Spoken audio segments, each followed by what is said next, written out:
दुनिया का एक ऐसा कोना जहां वक्त अपनी चाल भूल जाता है, जहां ना कोई देश है, ना कोई घड़ी और न ही कोई इंसान। अंटार्कटिका, एक ऐसा सफेद रेगिस्तान जो करोड़ों सालों से अपने सीने में खौफनाक राज दफन किए बैठा है, लेकिन अब सदियों पुरानी ये बर्फ धीरे धीरे पिघल रही है और जो सच्चाई बाहर निकल रही है वो इंसानियत की हर समझ को चुनौती देने वाली है। आज से 25 साल पहले साल 2001 में वैज्ञानिकों को समंदर की सतह से 1100 फीट नीचे कुछ ऐसा मिला जिसने पूरी दुनिया को हिला दिया। ये एक ऐसे जीव के अवशेष थे जिसका डीएनए इस धरती पर मौजूद किसी भी जानवर से मेल नहीं खाता था।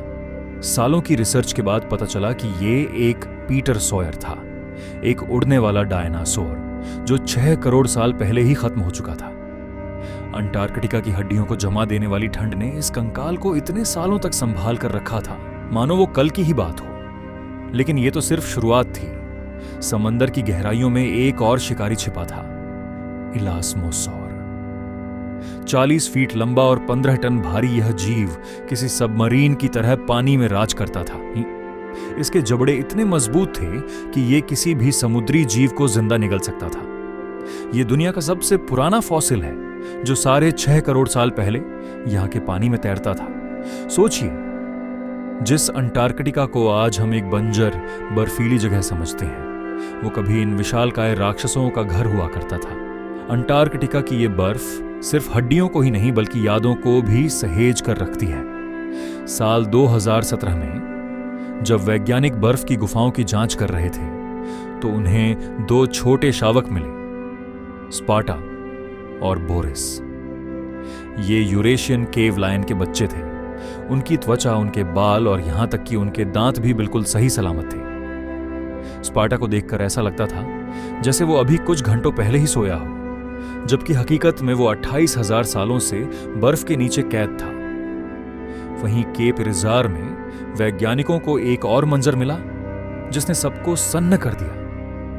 वहां मम्मी बन चुके हजारों पेंगुइन के बच्चे और अंडों के छिलके खुले आसमान के नीचे बिखरे पड़े थे।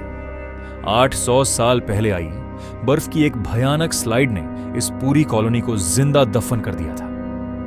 अंटार्कटिका एक ऐसा आइस होल है जो स्पेस के ब्लैक होल की तरह पूरे के पूरे इकोसिस्टम को निगल सकता है।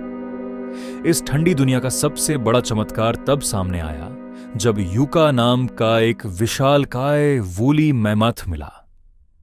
इसके शरीर से वैज्ञानिकों को बहता हुआ लाल खून मिला जिसे बर्फ ने 29,000 सालों से प्रिजर्व करके रखा था। इसकी ताजगी इतनी ज्यादा थी कि वैज्ञानिकों ने आज से 55,000 साल पुराने एक स्टेप बायसन का मांस पकाकर खाने की हिम्मत दिखाई। उनके मुताबिक इसका स्वाद मिट्टी जैसा और कड़वा था, लेकिन यह बात ही डरावनी है कि हजारों साल पुराना मांस आज भी गलने से बचा हुआ है। आज विज्ञान इन मम्मी बन चुके जीवों के डीएनए के जरिए उन्हें फिर से जिंदा करने का दावा कर रहा है। जेनेटिक इंजीनियर मानते हैं कि जल्द ही ये प्राचीन दैत्य फिर से हमारे बीच कदम रख सकते हैं। लेकिन क्या हमें कुदरत के इन दफन हो चुके रहस्यों को छेड़ना चाहिए? अंटार्कटिका की ये बर्फ हमें सिर्फ पुराने राज नहीं दे रही बल्कि एक चेतावनी भी दे रही है। अगर ये बर्फ पूरी तरह पिघली तो शायद अगला नंबर हमारा हो, क्योंकि कुछ राज बर्फ के नीचे दफन रहकर ही बेहतर होते हैं। और अगर ये शैतान दोबारा जागे तो ये दुनिया फिर कभी पहले जैसी नहीं रहेगी।